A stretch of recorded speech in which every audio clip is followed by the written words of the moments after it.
On June 23, 2016, Clendenin, West Virginia began to receive what just seemed like heavy downpours. Within 12 hours, it turned into very devastating floodwaters, destroying homes, barns, churches, businesses, bridges, roads, cars, and even taking away family members. This turned into one of the deadliest and most heartbreaking floods that West Virginia had ever seen.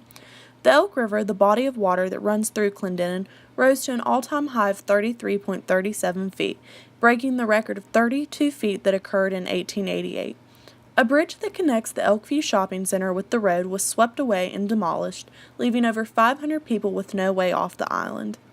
Out of the 23 total deaths within the state of West Virginia, Kanawha County accounted for 6 of them. West Virginia was declared under a state of emergency, and on June the 25th, the then-President Barack Obama declared West Virginia a state of disaster. The people of Clendenin were to come together and help each other during this time of need. When the flooding was over, the cleanup process had begun. Volunteers from all over the United States were to come to Clendenin and help families. Some of these volunteers included churches, relief groups, the Salvation Army, student organizations, Marshall University, football and basketball members, and many more people. Even to this day, March the 31st, 2017, people are working together to get their homes put back to peace.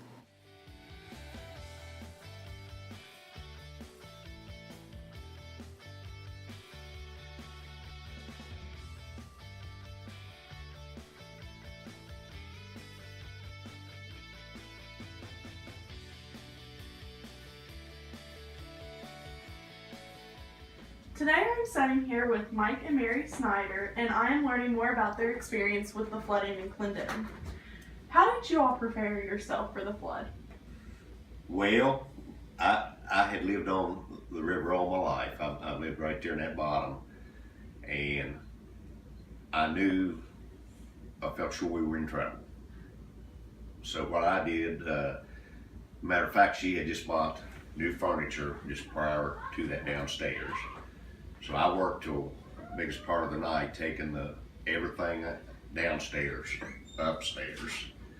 And that's a lot of the mistake a lot of people made, is they waited and it started raising so fast. I mean, it was just too late, if you didn't act ahead of time. That was just furniture though. Yeah. We couldn't move the furnace, air conditioner, washer and dryer. And so I got everything upstairs from downstairs except the couch, and I put it up on sawhorses and saved it. So, and then started moving all the stuff I could out of the garage, like the riding lawnmowers and the four-wheelers and so forth. Have you all ever experienced water damage like that before to your all's house? Never. No. Never. What was it like after? Like, how did it affect everything? Well, we had 18 inches of water in the downstairs. Our home is a split entry, and it was in the garage, and the family room, the laundry, bathroom, and a room we used as a computer room. Drywall had to be taken out, insulation, doors, everything. Big storage area under our stairs.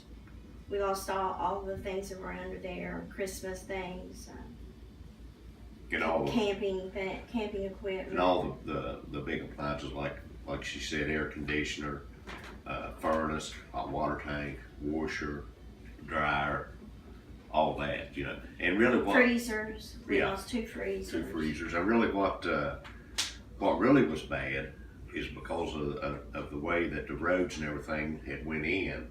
It took all the water lines, electric, gas. So then, when you got 4 inches of mud in your house and you have no water, how do you clean it up? Mm-hmm. But we were lucky. We had a friend that worked for Kermit Tyree, and he brought a crew up there and brought a truck with a power washer. I mean, a big power washer, mm-hmm. And he cleaned up all of our buildings and driveways and patios and all that. Sidewalks. What did you all do to clean up after it had all happened? Well, to clean up, like I said, we went in and moved out all the you know, the big appliances. And of course, you had people coming around.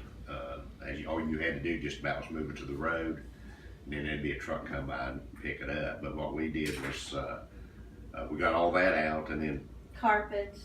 Terradon and I went up there and for 3 or 4 days and pulled up all the carpet, which weighed a ton because it was full of mud, and Mark pulled it out, and then marked and cut all the sheetrock out, you know, above the water line, and then pulled out all the wet insulation, and then we took and called the Surf Pro come in and set up all their equipment to dry everything out, and they left all their equipment in there, even a couple days extra to make sure it was dry. Then they come in and with gauges to gauge, you know, the dry, and then they sprayed for black mold, and so right there was the beginning of putting it back, you know.